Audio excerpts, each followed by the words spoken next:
Hey, Rock and Metal Guardians, it's Dane. Welcome back to the channel. Hope you're having a splendiferous day.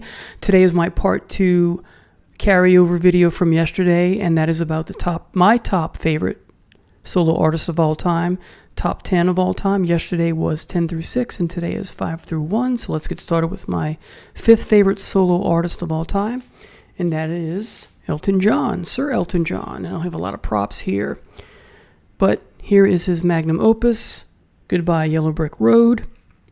And like so many artists that I've discussed in the previous video, it's the front bulk of their, first half or first third of their whole discography is what I find most emotive, appealing, attractive, listenable, that sort of thing. So starting with his second album, just simply titled Elton John, Tumbleweed Connection is just fantastic. Just slightly better than fantastic, as great as Tumbleweed Connection is, and it is. Madman Across the Water is just even more phenomenal. Honky Chateau, not as good as the first three, but it's still quite good. I would call it very good. Don't Shoot Me, I'm Just a Piano Player comes next. That has Daniel on it. That's a fan favorite of mine. I like that album from start to finish. I know some people talked about they like, some of the songs, but not every. I like it totally. I just showed you Goodbye Yellow Brick Road, which my dad had on vinyl, and my love of Elton John comes from my dad. As a young man, it was just my dad is why I'm just such a big Elton John fan. At least the CDs I'm presenting with you today. Caribou is not as good as some of the things as the ones I've mentioned so far, but it's got quite a few stellar tracks on it. There's a couple songs I don't care for, but overall it's a good album, if not very good. A return to form with Captain Fantastic and the Brown Dirt Cowboy. What I mean by that is another album that's great from start to finish. This is a fantastic album. It has the word fantastic in it, and it lives up to its name, so to speak. Next is Rock of the Westies. Like Caribou, it's got some really good songs on it, but it's got a couple songs that I don't care for. But overall, I would qualify it as a good album. And then Blue Moves, which is a double CD, his second double on vinyl, a double vinyl record, and like his first double record, it's fabulous, but in a different way. Here we see part of Elton John's palette that we didn't know existed, if that helps. And he opens up, the canvas more, so to speak. And after that, I kind of jump off the Elton John train, so to speak. But it is what it is. So, but regardless, these albums are just so great that I have to make and include Elton John as my fifth top favorite solo artist of all time, Sir Elton John. All right, so that leads us to number 4, and number 4 is Miles Davis. And I'm going to start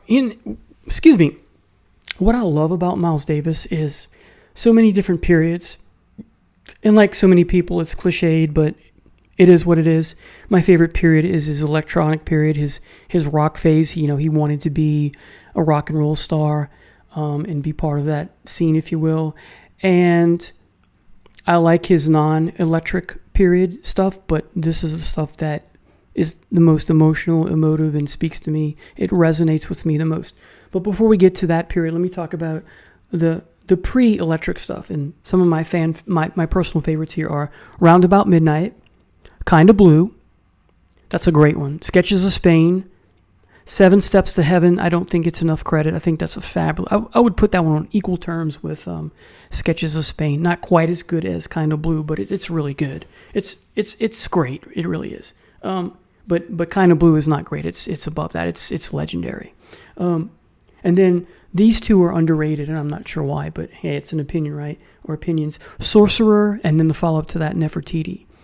Then we start to get a taste of Miles Davis embracing electric bass and electric piano and the jazz, funk, rock, prog mix fusion stuff that he would later on be famous for. And that is what Feast to Kilimanjaro. And then he brings that quasi-electronic stuff in a silent way The In a Silent Way and Kind of Blue are definitely in my top 10, if not my top 5 of all time. Then where he really gets going with embracing full-blown the electronic stuff that he wanted to do is Bitches Brew, that 2 CD set on vinyl. It's also 2 CD set on CD. 2 disc set on CD. And then that's followed up by Jack Johnson. There's a box set version of that with like 5 or 6 discs as opposed to 2. I just have the 2 disc version somewhere. And then after that, we get an album that's also 2 discs, but some of it's live and some of it's studio, and that is the album Live Evil. And that's an amazing recording, whether you're talking about the live or studio tracks.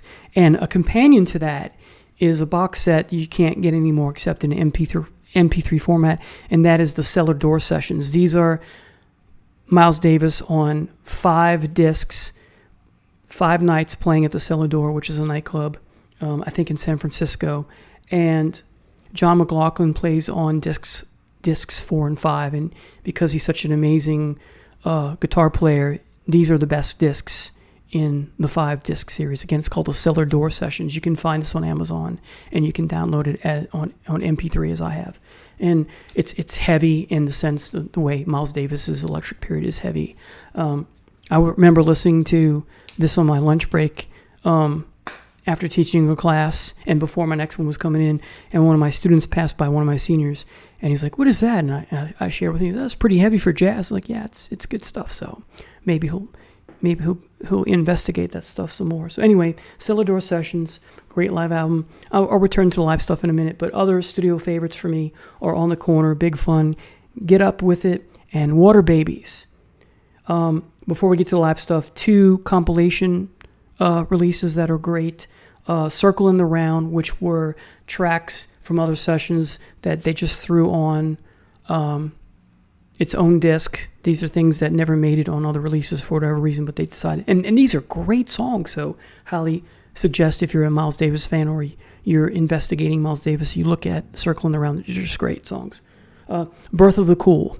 I think this is a 2 disc set as well on CD, and a lot of the songs are outtakes, but I think most of them are just like a greatest hits, so really good. And then as far as live stuff goes that I want to share with you, this is a box set, 4 discs, Miles at the Fillmore, 4 different nights, so 4 discs.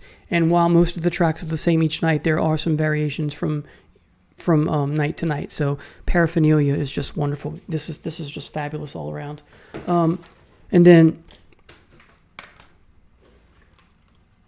Miles Davis in Tokyo, 1975, is really good. 2 disc set. Another 2 disc set is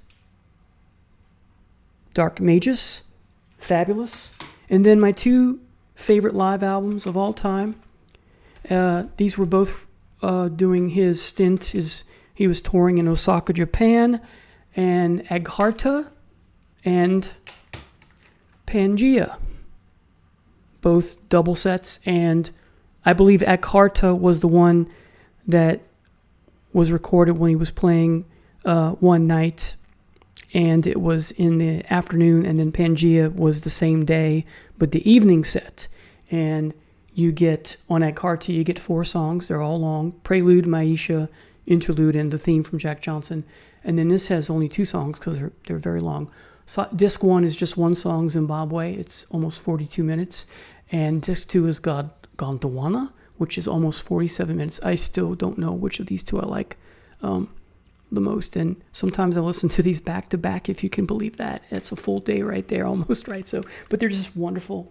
And just to show you a couple other ones, this is the In a Silent Way. That's very good, that I mentioned. And here's one I didn't mention that's also good. It's got George Benson on it. Miles in the Sky. This is quite good too. It's not great, but it's good. So that would be that's my number 4, Miles Davis. Now my number 3 is Jimi Hendrix. So we remember the studio albums, right?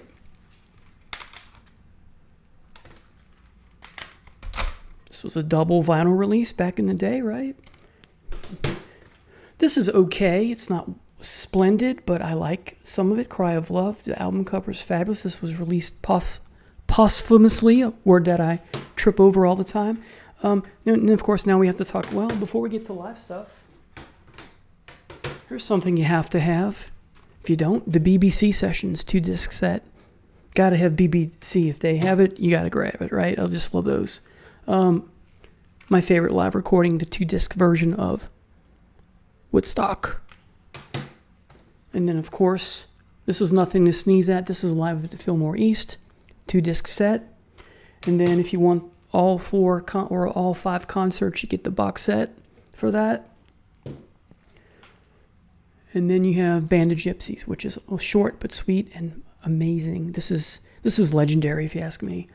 And then the not so good but worth a listen now and then, Rainbow Bridge. Okay, so that's Hendrix at number 3. And what can I say about Hendrix except that what I haven't said before, he's a pioneer, right? So influential on so many guitarists and influential on just music fans in general. So Hendrix at number 3. And I love his voice. It's so soothing and relaxing and pleasant. Okay, number 2 is going to be a surprise for many of y'all. But here we go. Former Mott the Hoople frontman Ian Hunter. His first album, Ian Hunter. On the back, great photo of him looking like Doctor Who / Indiana Jones / Harpo Marx / Oscar Wilde, right? All right, number 2, All-American Alien Boy. Tongue twister there, right? And then the one he shunned and disavowed, but I love, Overnight Angels. This is a great album. Anyway, my favorite, You're Never Alone with a Schizophrenic. It's got some bonus tracks. This is a live album. Welcome to the club. People say this is his best live album. I'm going to talk about why this isn't, but this is still very good. This is my least favorite in the box set I'm presenting to you today, Short Back and Sides, or 2 box sets. And this is quite a good live album. Still not my favorite, Ian Hunter Rocks. This is live at the Dr. Pepper Festival in New York City, September 1981. My favorite Ian Hunter live album of all time is The Truth, The Whole Truth, and Nothing But the Truth. Double 2 CD set. And it's got Mott the Hoople songs and his solo work. It's just phenomenal. If you're not familiar with it, I highly suggest you check it out. If you stream or YouTube it or download it, that sort of thing. It's fabulous. And yeah, there's some other things I like from him. Dirty Laundry. All the good ones are taken. This later, but yeah. So and now my number 1. This is not my favorite album by him, but it's my favorite of his later works, and that is Heathen. So the song on here that I love the best, it's one of my favorite songs of all time, is Slow Burn.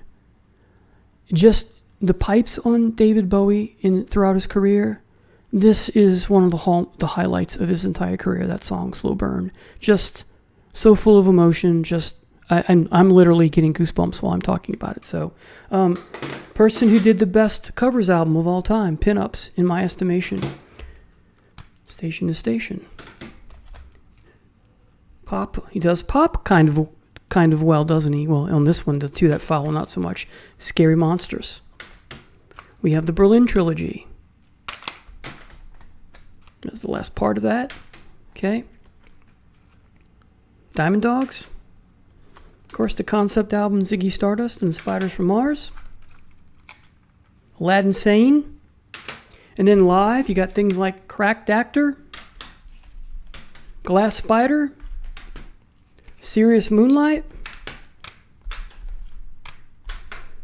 BBC. This is phenomenal.